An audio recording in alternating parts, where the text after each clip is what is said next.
Hello beautiful, welcome और welcome back. I hope you doing really well.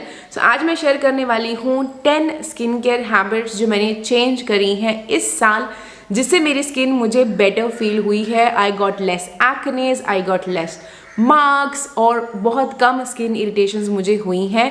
सो वो आज मैं शेयर करने वाली हूँ आप लोगों के साथ। So if you interested then please keep on watching. So quick disclaimer here कि जितनी भी ये मैं आपको हैबिट्स बताने वाली हूँ जो मुझे पर्सनली लगता है कि बैड हैं फॉर माई स्किन, जो मैंने चेंज करी हैं और उससे मेरी स्किन बेटर हुई है। बट ज़रूरी नहीं है कि वो आपके लिए भी बैड हो। बट हाँ, अगर आप वैसा कुछ कर रहे हो and you are facing the problems, then you can try to change those habits and then you can see कि हाँ आपकी स्किन पे कुछ बेटर फील हो रहा है या नहीं। सो सबसे पहली बैड हैबिट जो मैंने इस साल बंद करी was using reusable cleansing pads. I know I was a fan of cleansing pads. Like पिछले 1-2 साल से मैं बहुत ज़्यादा यूज़ करती थी because they are very convenient to use. Face wash लगाया, बस को गीला करके वाइप करा, फटाफट से पानी मारा and you are done.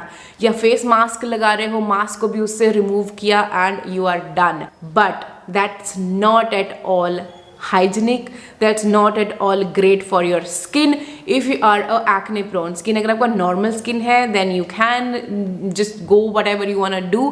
But अगर आपका सेंसिटिव स्किन है, एक्ने प्रोन स्किन है, कॉमेडॉन प्रोन स्किन है, आई फील जो रीयूजेबल क्लेंजिंग पैड्स होते हैं ना, सबसे पहली चीज़ तो ये होती है कि आप उनको कितना भी क्लीन कर लो स्टिल यू नो कुछ ना कुछ एक रेजिड्यू अंदर बीच में रह जाते हैं। And when you hang them, use करने के बाद वहाँ पे अगर आप हैंग कर देते हो अपने बाथरूम के शेल्फ पे, तो सारे बैक्टीरिया उसमें कामुलेट हो जाते हैं। या तो फिर ऐसे हो कि आपने अभी यूज़ किया, उसको वॉश करके आप धूप लगा के फिर अगले दिन यूज़ करो, then that's fine. But still I feel that's a very messy process and very lengthy process. Instead of that I'll use my hands. तो जब से मैंने वो बंद किए हैं, अभी मैं सिर्फ अपने हाथ ही यूज़ करती हूँ। इवन जब फेस मास्क भी रिमूव करने होते हैं तो पहले मैं वाटर लगा के उनको अच्छे से मेल्ट करती हूँ, बिकॉज ऑफ कोर्स ड्राई होते हैं तो निकालने मुश्किल होते हैं। So first I just do this and then I splash water. तो चाहे एक्स्ट्रा टाइम लगे, चाहे मैं गीली हो जाऊँ, बट मैं क्लेंजिंग पैड अब यूज़ नहीं करती हूँ। इससे मैंने ये क्लेंजिंग पैड्स यूज़ करने बंद किए हैं, मेरे एक्नेस भी कम हो गए हैं। सेकेंड हैबिट जो मैंने इस साल चेंज करी है, I was using micellar water अपने जो सनस्क्रीन का बिल्डअप है उसको रिमूव करने के लिए। अगर आप मुझे फॉलो करते आए हो पिछले 1-2 साल से, मैं बायोडर्मा मिसलर वाटर लगाती थी and that has worked really well for me. But this year जब वाइल आई गॉट प्रेगनेंट, तो I was using more of a physical sunscreen जो मिसलर वाटर से नहीं निकल पाती हैं। सो उसके लिए you need a cleansing oil और a cleansing balm.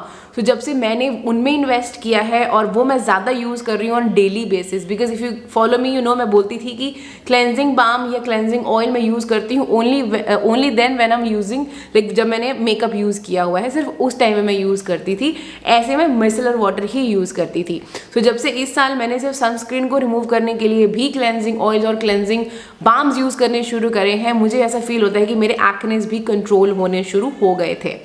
Next thing, जो थर्ड थिंग मैंने नोटिस करी है और मुझे लगता है कि आपको भी इस पर फोकस करना चाहिए अगर आपका एक्ने प्रोन स्किन है, is not giving enough time in cleansing process. हम क्लेंजिंग को बहुत लाइटली लेते हैं कि ठीक है यार, फटाफट फेस वॉश किया, अच्छा क्लीन फील हो रहा है, ओके डन।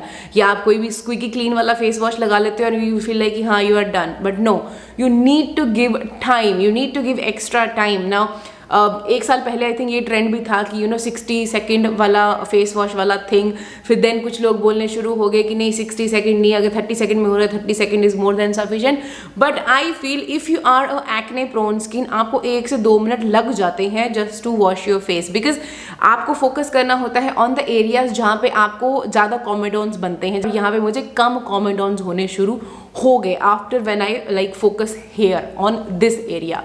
सो क्लेंजिंग में टाइम लगाना is very important. Habit number 4 जो मैंने इस साल चेंज करी है, पहले मैं ज़्यादा क्योर की तरह भागती थी कि हाँ ये सिरम लगा लो, वो सिरम लगा लो, ये भी लगा लेती हूँ, वो भी लगा लेती हूँ। पर इस साल मैंने कोशिश करी है कि मैं अपनी स्किन को उस लेवल तक ही ना पहुँचने दूँ कि मुझे फिर वो क्योर करना पड़े। तो आई वॉज जो मेरा अप्रोच था दैट वाज प्रिवेंटिव अप्रोच, कि मैं प्रिवेंशन में ज़्यादा मैंने ध्यान दिया कि मैं अपनी स्किन को काम रखूं, सूद रखूं, ताकि एक्ने हो ही ना, मैं अपनी स्किन को इरिटेट ही ना करूं। सो इसलिए मैंने कामिंग इंग्रेडिएंट्स यूज़ किए, सूदिंग इंग्रेडिएंट्स यूज़ किए। इस साल मैंने more on I focused on ceramides, I focused on cica creams, cica toners, मैंने उनमें ज़्यादा इन्वेस्ट किया है because I know my skin is very very sensitive and it gets angry, है ना। जैसे अभी ये बाल अभी तो मैंने चलो ऐसे रखे हुए हैं, बट अभी जैसे मैं ये वॉश कर दूंगी पूरा face and then I do my skin care, तब अगर एक बाल भी मेरे ऐसे लग जाता ना बाई चांस, तो मुझे खुजली होनी शुरू हो जाती है। एंड इफ आई इच, अगर मैंने वहाँ पे ऐसे कर दिया तो वहाँ रेडनेस हो जाती है। So my skin is that sensitive. Number 5 मैंने अवॉइड किए इस साल high strength peels. That of course I was pregnant, तो मैं हाई स्ट्रेंथ कुछ भी नहीं लगा सकती थी। यहाँ पे मैंने 15% 30% लगाने की बजाय मैंने यहाँ पे जेंटल वाले पील्स यूज़ करे, मैंने मैंडलिक एसिड पील्स यूज़ करे, मैंने सैलिसिलिक एसिड लो कॉन्सेंट्रेशन वाले यूज़ किए, मैंने बहुत ही जेंटल माइल्डर फॉर्म्स यूज़ करी एंड हैंस मेरा स्किन कम इरिटेट हुआ। नेक्स्ट जो मैंने इस साल बहुत ज़्यादा ध्यान रख के जो मैंने अपनी बुरी आदत चेंज करी है वॉज कि कभी कभी क्या होता था ना कि बहुत बार ऐसे हुआ है और I end up damaging my barrier. और मैं बहुत बार ये चीज़ आपको बता चुकी हूँ कि किसी भी अगर केमिकल एक्सफोलिएंट के अंदर या कोई भी चीज़ अगर आप लगा रहे हो, उस पर अगर एक पर्टिकुलर टाइम फ्रेम लिखा हुआ है कि use it 5 to 10 minutes then wash it off, तो उसी टाइम पीरियड के बीच बीच में उसको वॉश कर दो। जब मैंने 10 से 11 किया है, मेरा स्किन बैरियर डैमेज हुआ है और उसके बाद जो भाई साहब एक्ने के ऐसे बोस निकलते हैं ना रेड कलर के, वो अजीब से फ्लेयर आउट्स निकलते हैं, वो ट्रीट करना बहुत मुश्किल होते हैं और उनके जो मार्क्स छूटते हैं वो बहुत ज़्यादा ज़िद्दी होते हैं। सो मैंने इस बार पूरा ध्यान रखा है कि मैं 5 मिनट के बाद ही मैं उठ जाऊं और 7-8 मिनट तक मैं उसको वॉश कर दूं, be it salicylic acid, be it any peel और एनी केमिकल एक्सफोलिएंट जो भी मैं यूज़ कर रही थी। नेक्स्ट स्किन केयर हैबिट जो मैंने चेंज करी कि पहले क्या होता था कि मैं बोलते तो हम हैं कि हाँ पिलो कवर चेंज करो, पिलो कवर चेंज करो, बट कभी कभी वो ज़्यादा टाइम भी हो जाता था। This time I made sure कि मैं 2 नहीं तो तीसरे दिन तो उसको चेंज कर ही दूँ। एक साइड इस साइड सो लिए, दूसरा उसको पलट के उस साइड सो ली एंड देन थर्ड डे मैं उसको चेंज कर दूँ। तो वो मैंने इस बार इंटेंशनली उस चीज़ पे फोकस किया है and that has helped a lot. Because देखो हम स्किन केयर लगाते हैं, फिर स्पॉट ट्रीटमेंट्स लगाते हैं कहीं पे भी, है ना, तो फिर वो आपके पिलो पे कहीं ना कहीं रह जाता है। हालांकि 2 घंटे 3 घंटे का गैप होता है सोने और स्किन केयर के बीच में, बट स्टिल यू नो वहाँ पे वो चीज़ें रह जाती हैं, फिर वो पूरा दिन यू नो उस पर एकमुलेट हो रहा है, फिर दोबारा आप अपना फेस वहाँ रख रहे हो, तो that cause more irritation to sensitive skin. अगर आप नॉर्मल स्किन वाले हो देन ठीक है जो मर्जी करो, बट अगर आपका एक्ने प्रोन स्किन है, सेंसिटिव स्किन है, then you need to take care of this thing कि आप अपना पिलो कवर चेंज रेगुलरली करो। थिंग जो मैंने इस साल बहुत ज़्यादा कंट्रोल करके चेंज करी है was not touching my face again and again. Otherwise क्या होता था, इधर हाथ लग रहा है, इधर हाथ लग रहा है, ज़रा सी ईचिंग हो रही है तो इच करने लग गए।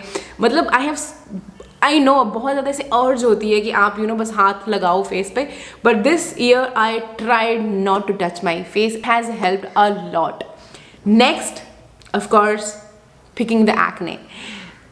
आई नो बहुत अर्ज होती है, मेरे को पहले बहुत होती थी, जैसे लगता था ना कि हाँ अब येलो येलो बन गया, ये तो बस हल्का सा मैं ऐसे इसको दबाऊंगी और ये निकल जाएगा।